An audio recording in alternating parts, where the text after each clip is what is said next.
आज का हमारा टॉपिक है jet condenser.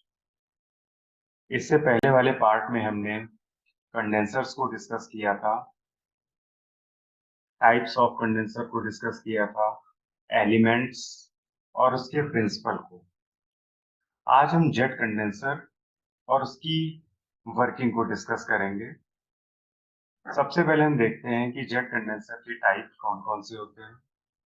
Classification of jet condenser. Low level jet condenser होता है जिसके दो टाइप होते हैं। पहला होता है काउंटर फ्लो टाइप और दूसरा होता है पैरेलल फ्लो टाइप। इसके बाद हाई लेवल जेट कंडेंसर होता है और इजेक्टर जेट कंडेंसर होता है। एक एक करके फिगर के साथ हम इन सबको डिस्कस करेंगे। इसी क्रम में हम सबसे पहले लो लेवल जेट कंडेंसर को डिस्कस करेंगे। ये काउंटर फ्लो टाइप है जिसमें कूलिंग वाटर ऊपर से फ्लो कराया जाता है, जबकि एग्जॉस्ट स्टीम यहाँ से आती है अंदर और परफोरेटेड ट्रेस से होते हुए ये ऊपर की ओर उठती है, जहां ये कूलिंग वाटर से कांटेक्ट में आती है। इसके बाद इनकी प्रॉपर मिक्सिंग होती है और हमें कंडेंसेट मिल जाता है। उसको हम कंडेंसेट एक्सट्रैक्शन पंप की हेल्प से हॉट वेल में कलेक्ट कर लेते हैं और उससे कुछ हम हीट वाटर के फॉर्म में बॉयलर में भेज देते हैं और कुछ हम कूलिंग पॉन्ड में ले जाते हैं, जो कि वापस एक पंप की हेल्प से जेट कंडेंसर में फ्लो कराया जाता है। दूसरा है इसका type parallel flow. Low level parallel flow jet condenser.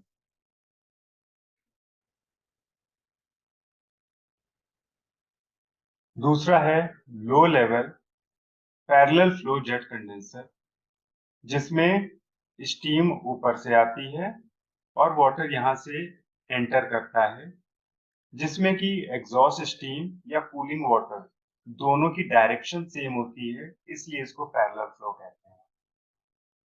ये काउंटर फ्लो के जस्ट अपोजिट होता है और इस तरह से काम करता है।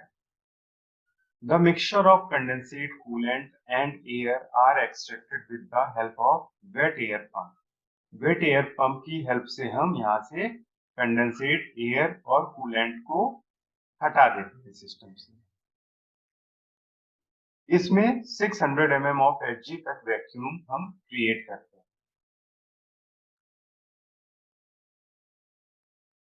इसके बाद आता है आपका हाई लेवल जेट कंडेंसर या बैरोमेट्रिक जेट कंडेंसर। इसको बैरोमेट्रिक जेट कंडेंसर क्यों कहा जाता है?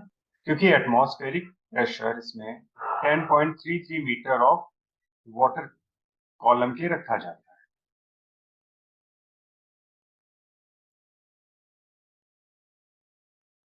यहाँ पर कूलिंग पॉन्ड से सर्कुलेटिंग पंप की मदद से कूलिंग वाटर आता है और इस तरीके से बेफल्स से होता हुआ फ्लो करता है और स्टीम यहाँ से एंटर करती है और ऊपर की ओर उठती है और इस डायरेक्शन में होते हुए यहाँ से ऊपर निकलती है एयर एयर एक्सट्रैक्शन पंप की हेल्प से, और बाकी जो कंडेंसेट होता है वो नीचे की ओर जाता है।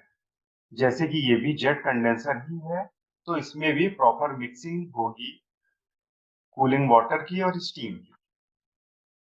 यहाँ पर हम किसी तरीके के एक्सट्रैक्शन पंप का यूज नहीं करते हैं, क्योंकि यहाँ पर एक टेल पाइप लगा होता है।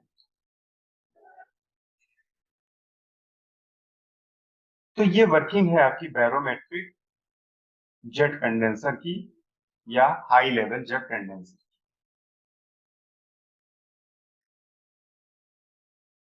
अब हम इसको फिगर की हेल्प से देख रहे हैं किस तरीके से आपकी स्टीम अंदर आ रही है और किस तरीके से आपका कूलिंग वाटर फ्लो कर रहा है।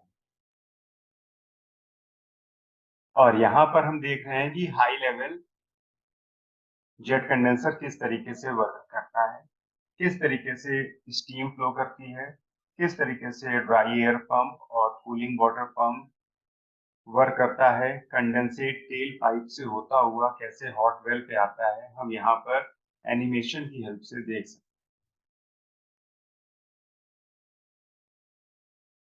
यहाँ पर हम हाई लेवल जेट कंडेंसर और लो लेवल जेट कंडेंसर के डिफरेंस को समझ सकते हैं। अगर हम हाई लेवल जेट कंडेंसर की बात करें तो स्टीम एंटर करती है बॉटम से और ऊपर की ओर उठती है before colliding with the water coming down for cooling.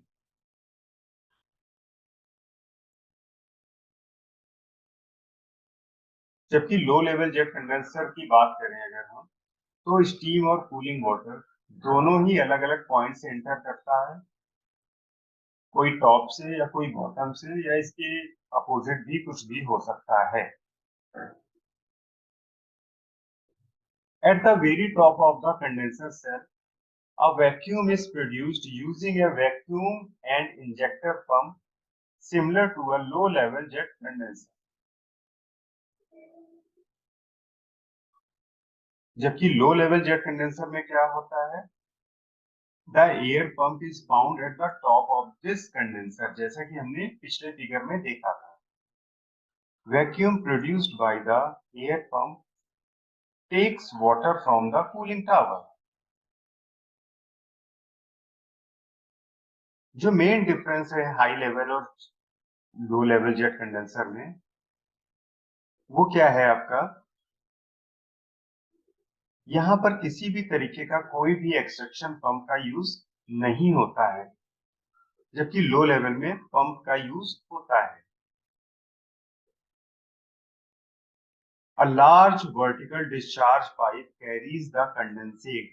एक large discharge pipe होता है जिससे कि कंडेंसेट आपका फ्लो करता है और कूलिंग वाटर के साथ हॉट वेल में जाकर कलेक्ट होता है। जबकि लो लेवल जेट कंडेंसर में इसके कंपैरिजन में उतना लंबा पाइप नहीं होता है, लेकिन वर्टिकल पाइप होता है जो कि कंडेंसेट और कूलिंग वाटर को कंडेंसेट पंप की हेल्प से हॉट वेल में जाकर कलेक्ट करता है। The exhaust stream enters from the side of the condenser close to the bottom. लेकिन लो लेवल में क्या होता है, due to condensed exhaust steam in the condenser a vacuum was formed that caused the water to rise.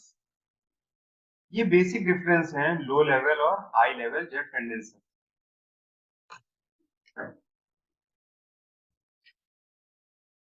हम आगे बढ़ते हैं और तीसरा और लास्ट जेट कंडेंसर को डिस्कस करते हैं जो कि है इजेक्टर जेट कंडेंसर, जिसमें वाटर टॉप से एंटर करता है कंडेंसर के सेंट्रीफ्यूगल पंप की हेल्प से। यहाँ पर सेंट्रीफ्यूगल पंप का यूज किया गया है जिसको हम फ्लूइड के ट्रांसपोर्टेशन में यूज करते हैं, जो कि एनर्जी के कन्वर्जन से पॉसिबल होता है रोटेशनल काइनेटिक एनर्जी को हाइड्रोडायनेमिक एनर्जी में कन्वर्ट करता है। इसलिए यहाँ पर कूलिंग वाटर को फ्लो कराने के लिए हम सेंट्रीफ्यूगल पंप का यूज करते हैं। जबकि आप एग्जॉस्ट स्टीम को देख रहे होंगे जो कि नॉन रिटर्न वॉल्व से अंदर एंटर कर रही है हॉलो ट्रंकेटेड कोन में और ऊपर से वाटर आ रहा है और लास्ट में नीचे कंडेंसेट कलेक्ट हो रहा है। ये सिंपल सिस्टम है और इसका एक डिसएडवांटेज है जो कि कॉमन है, कंडेंसेट और कूलेंट दोनों आपस में मिक्सअप हो जाते हैं। यहाँ पर हम इजेक्टर के कट सेक्शन को देख रहे हैं। कूलिंग वाटर जैसे कि अभी पिछले फिगर में आपने देखा था कि ऊपर से एंटर कर रहा है, फिर वाटर नोजल्स हैं, कुछ नॉन रिटर्न वॉल और एग्जॉस्ट स्टीम इनलेट आपको दिख रहा होगा। डाइवर्जेंट कोन भी है यहाँ पर जो कि हॉट वेल की ओर जाती है। ये इजेक्टर का कट सेक्शन। अगर हम मेरिट्स और डिमेरिट्स की बात करें जेट कंडेंसर की, तो वो है कि less quantity of cooling water is required to condense the steam.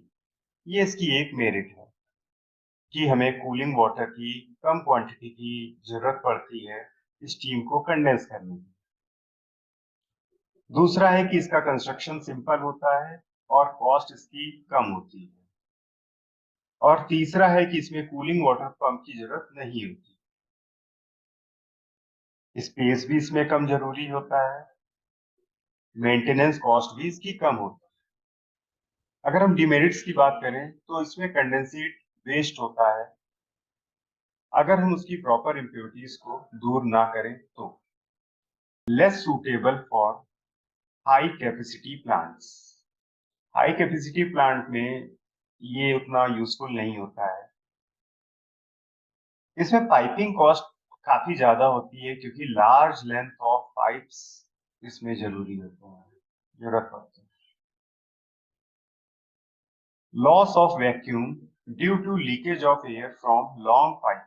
Long piping का एक ड्रॉबैक ये भी है कि इसमें एयर का लीकेज होता है और जो कि एक बहुत बड़ा ड्रॉबैक होता है जिसके कारण से वैक्यूम कम हो जाता है। तो ये थे मेरिट्स, डिमेरिट्स या एडवांटेज और disadvantage jet condenser. Thank you. Next part में हम सरफेस कंडेंसर को डिस्कस करेंगे।